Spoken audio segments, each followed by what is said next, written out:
How's that job search of yours going? Not so good? You might want a little more help and advice. Head to 5strengths.com/webinar to register for my free webinar, Break the Six-Figure Salary Barrier, Master Your Executive Job Search. You'll get great strategies and a ton of free resources to help your job search from a name you can trust. That's 5strengths.com/webinar. Now on to the show.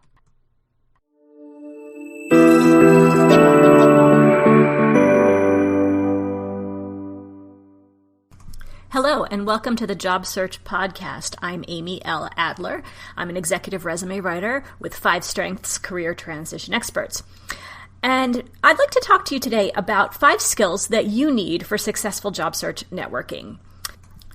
Having the right contacts can help you get information about a company or industry, and learning about what those organizations or industry broadly really want. Building your network is important, especially as you go through a job search.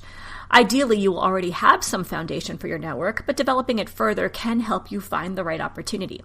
So these tips will provide advice for interacting with your network during your job search. So number 1, don't ask for a job because they don't have one for you. While most jobs come through personal connections, like those in your network, it's not likely that everyone in your network will recommend or offer you a job just because you ask. Networking should be a two-way relationship, so instead of asking for a job, work on your elevator speech. Tell them something interesting about yourself and about what you're looking for, and ask for their advice. Don't ask for a job. And as you do so, be clear about your employment goals. They can't tell you what they know if they don't understand the parameters of what you are looking for. So as you're developing this elevator pitch, include not only what's relevant about you and your job search, but where you're looking as well. Number 2, make it about them, not about you.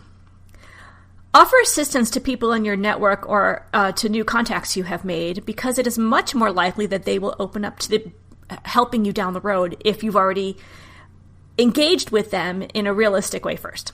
So go out of your way to introduce yourself to them, engage with them, show interest, and give them a reason to remember you, a hook.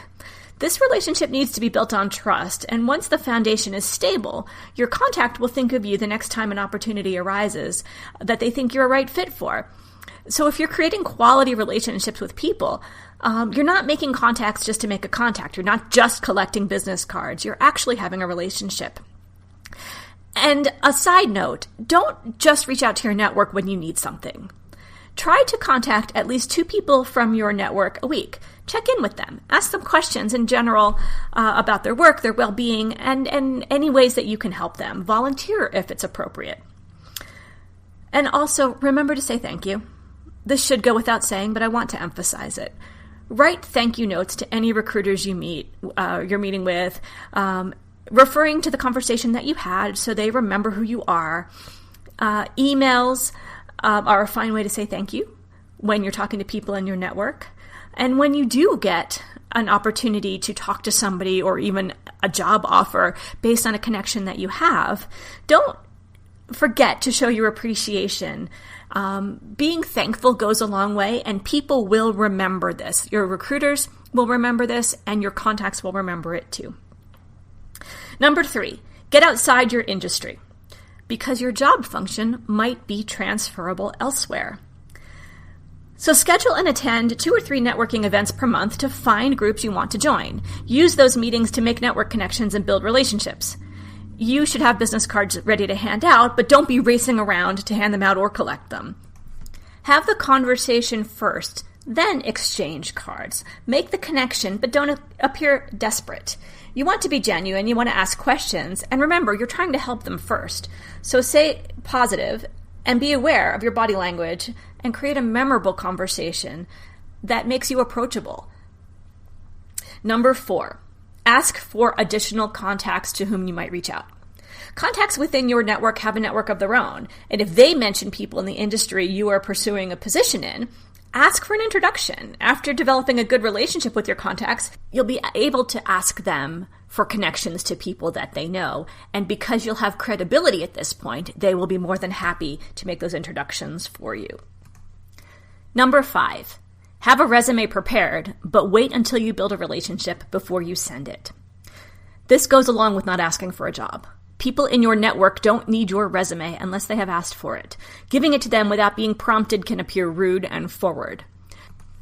You will want to make sure your resume is up to date for job opportunities that arise, but don't force it on people in your network. Presenting your contacts with a resume without being asked to can also make you look desperate. In some cases, however, you might find that sending a one-page executive biography can introduce you better than a resume can. So consider the merits of having an executive bio developed as well. This way, you're effectively introducing yourself without requiring that your audience slog through your entire resume.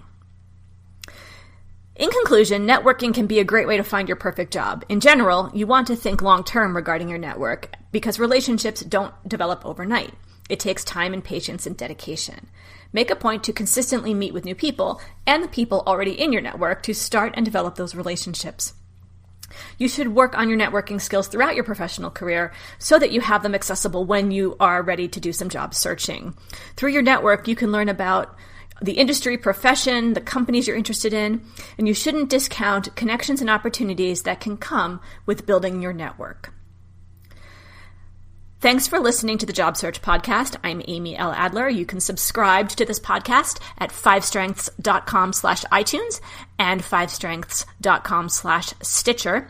If you want to reach out to me, you can find me at podcast@fivestrengths.com or 801-810-5627.